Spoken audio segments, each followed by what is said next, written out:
Good afternoon. How are you? Well, today we're warmer. We're close to 50. It just sort of swings back and forth. We're at a latitude that my opinion with global warming sees extremes because of where we sit in the northern hemisphere. And I assume it's similar in the southern hemisphere.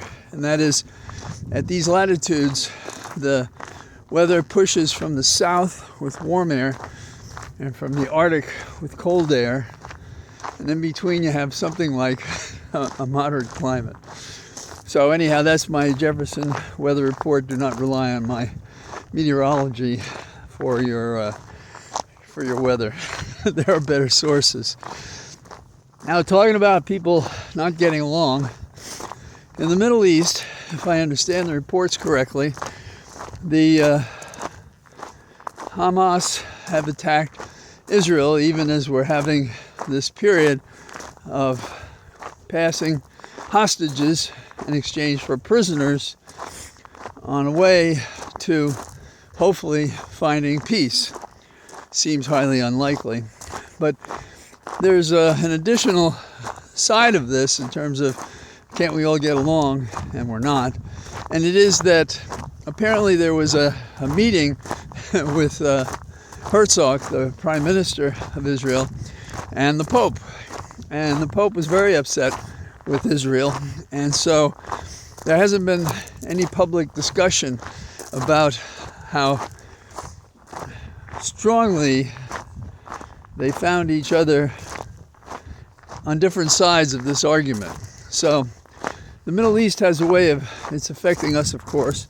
It's affecting nation states in the region, and the Pope is also involved. So we can only hope that faster than what we're having now, that more hostages are released and that we find a way to creep toward some sort of collective peace. But it's doubtful, I think. Turning to the other part of the globe, back home, we can talk about Trump a little bit today. And I'm glad to say Trump is continuing to get punched square in the nose. And I'm sure he was such a street fighter in Queens that he's able to handle this. No, I mean, there have been now reports about him being very upset and depressed at different times. You can't be sure that those are true, but they're being said.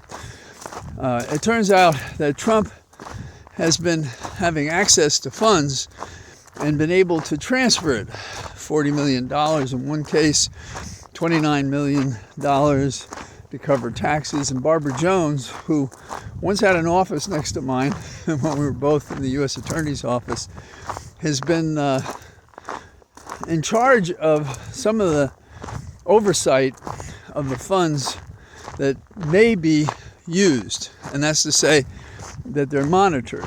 And she's been in charge of that.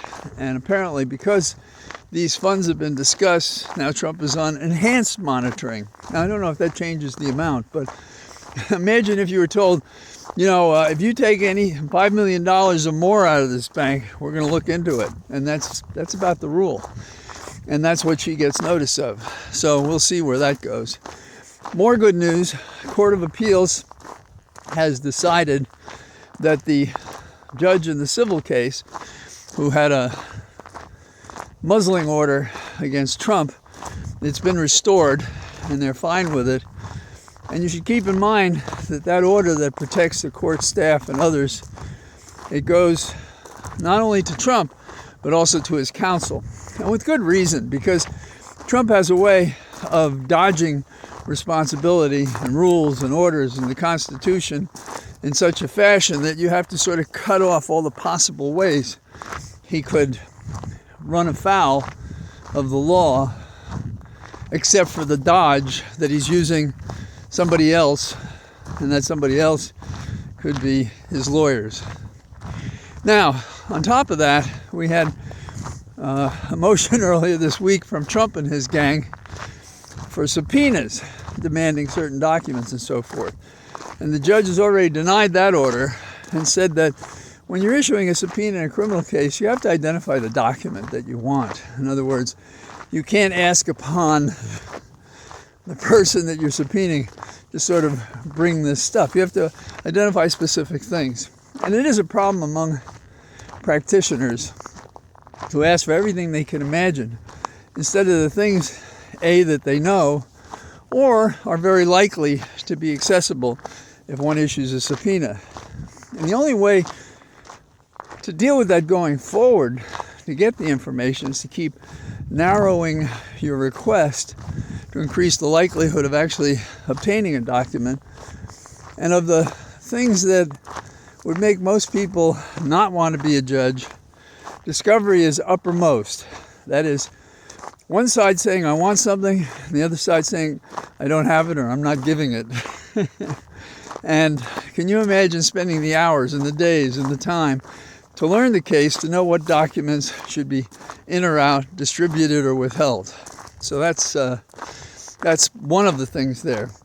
And after the judge issued her order, this is Judge Chutkan in the federal court on the case in which Trump is the defendant alone for basically his efforts to overthrow the election. And they've already filed more papers, and so the judge will have to handle that. Now, you may remember that the court, the federal court, also had its own order, but it was put on a hold while it was appealed to the court.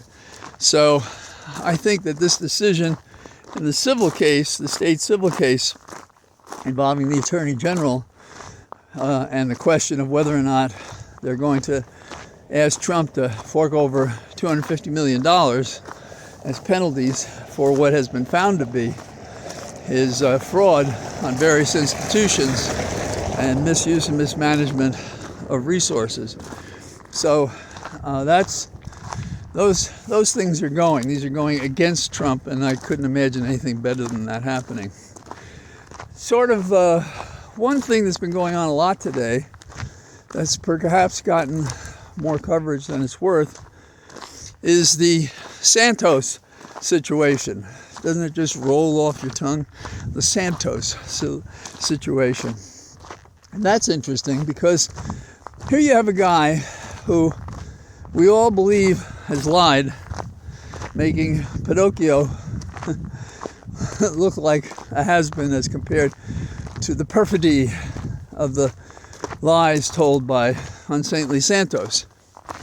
But here, there are a couple of problems with this, and that is that normally the work of the committees to consider ejecting a member of Congress are pretty seriously done, and the reports and so forth are not as politically flavored as the one against Santos. Now, I'm not taking his part, but here's the problem.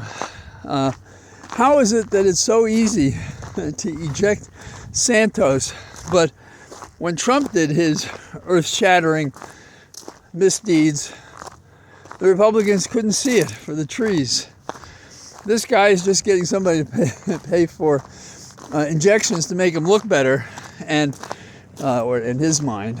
But when Trump was doing much worse things, not a word is heard from these people.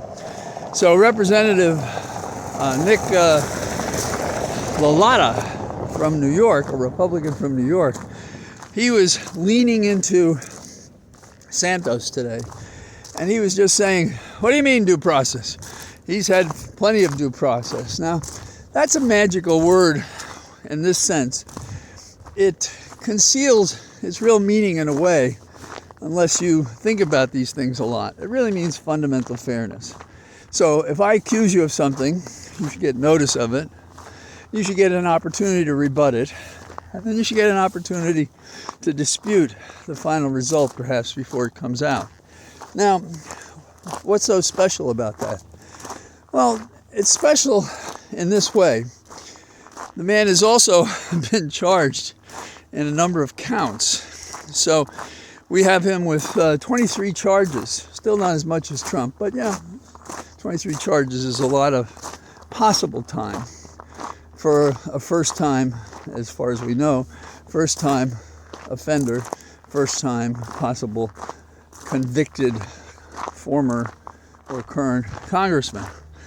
And the Fifth Amendment, this is a dicey issue, because if he actually testifies before this committee, and I don't know how tough his case is, but it doesn't seem that tough to convict him.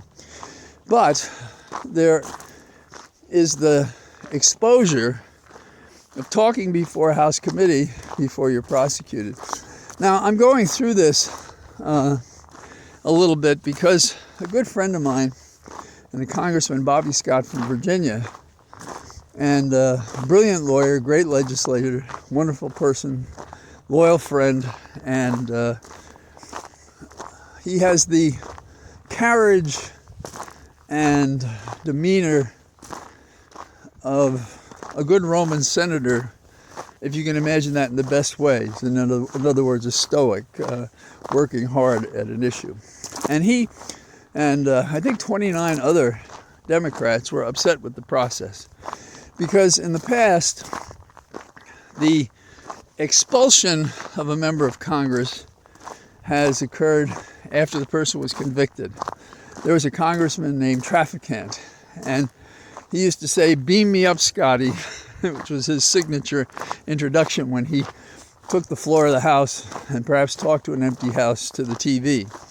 And I had conversations with him and so forth. He was a very engaging fellow. Most people in the House are. You don't get elected being a person that doesn't, on some level, enjoy people and talk to them, although there have been such people. So the question is, do you expel a guy like Santos after he's convicted? Do you do it before the election next year? Now, one could say that you were concerned about process and leave him in office, and well, his seat will be open, so because he said he's not running for re-election, but can we rely on that? So that's a very interesting case. So I think they're going to have the vote tomorrow, so we'll see how this drama works out.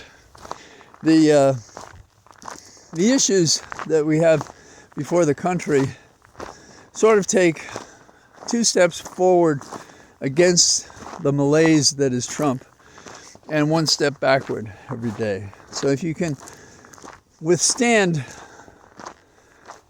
the whiplash of political change, you can be encouraged that we seem to be moving forward more. And I actually think if the Republican primary gets more complicated because Nikki gets money and DeSantis is pushed out of the way and Trump continues to get beaten up, then Trump may not be in the running to be president.